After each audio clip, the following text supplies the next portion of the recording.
চলে যাব এখান থেকে, কেউ থাকবে না। যিনি থাকার উনিই যখন থাকেন নাই, কারো কাছে মালাকুল মউত অনুমতি নিয়ে আসে নাই, আসবে না।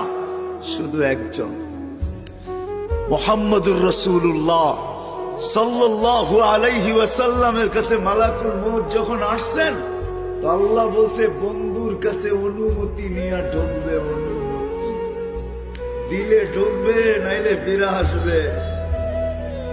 বন্ধু আমার, খবরদার অনুমতি ছাড়া যায় গর্জায় ঢুকা যাবে না।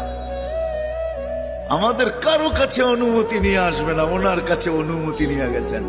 তারপরও বলছে শোনো, ঢুকার অনুমতি দিলেই কিন্তু হাত রাইখা দিবা না, আবার অনুমতি নিবা, রাখবা কি রাখবা না। বন্ধু যদি হা বলে তো রাইখো, যদি না বলে তো চলে আইসো। না বন্ধু আমার, কার বন্ধু? হ্যাঁ, কার বন্ধু? হাবিবুল্লাহ।